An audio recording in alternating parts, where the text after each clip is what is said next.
On this 9/11, like every 9/11, I'm thinking about my friend Davis, who I grew up with in Delaware.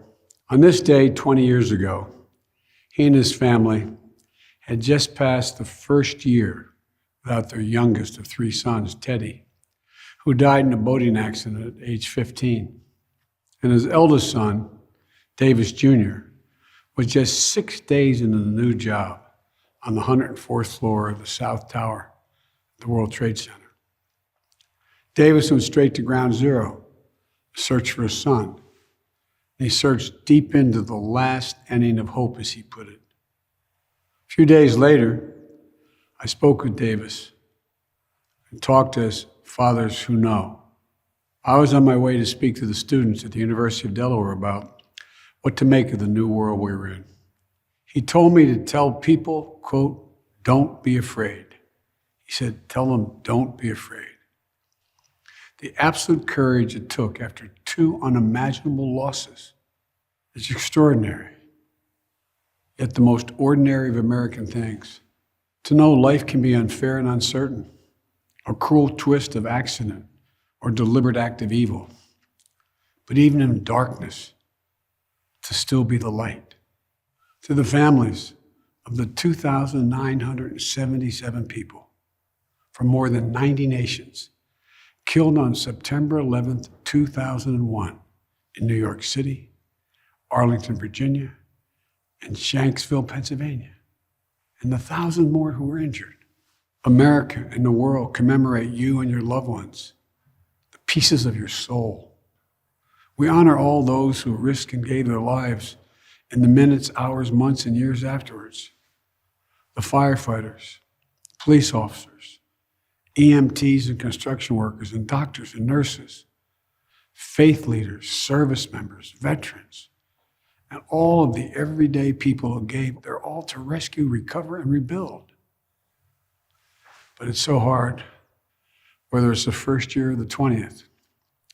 Children have grown up without parents, and parents have suffered without children. Husbands and wives have had to find ways forward without their partners in their life with them. Brothers and sisters, uncles and aunts, loved ones and friends have had to celebrate birthdays and milestones with a hole in their heart. No matter how much time has passed, these commemorations bring everything painfully back, as if you just got the news a few seconds ago.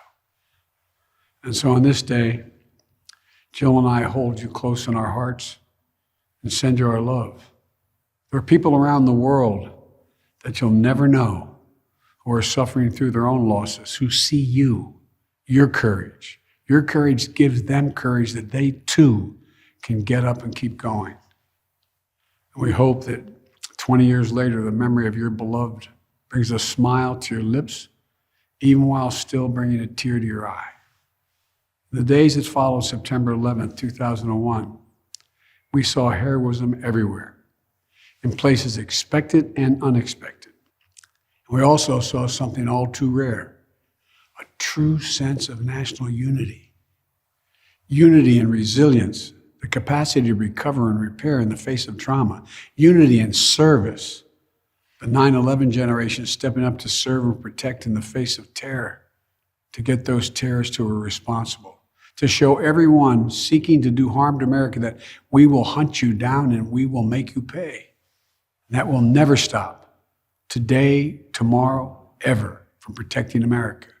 Yet we also witness the darker forces of human nature. Fear and anger, resentment and violence against Muslim Americans, true and faithful followers of a peaceful religion. We saw national unity bend. We learned that unity is the one thing that must never break. Unity is what makes us who we are, America at its best. To me, that's the central lesson of September 11th. It's that at our most vulnerable, in the push and pull of all that makes us human, in the battle for the soul of America, unity is our greatest strength. Unity doesn't mean we have to believe the same thing. But we must have a fundamental respect and faith in each other and in this nation. We are unique in the history of the world because we're the only nation based on an idea an idea that everyone is created equal and should be treated equally throughout their lives. That is the task before us, to once again lead not just by the example of our power, but by the power of our example. And I know we can, for I know hope is not simply an expectation. Hope is a conviction. Hope allows us to act with courage, to act and honor those we lost 20 years ago, and those who have given their whole souls to the cause of this nation every day since. To act and build a future, not a reactionary one or one based on fear, but a future of promise, strength, and grace, worthy of their dreams and sacrifice. And to act and keep the faith that while life is fragile, it is truly something wonderful. We find strength in its broken places, as Hemingway wrote. We find light in the darkness. We find purpose to repair, renew, and rebuild. And as my friend told me that September 20 years ago, we must not be afraid. May God bless you all. May God bless the lives lost on September 11th, 2001, and their loved ones that were left behind. And may God protect our troops.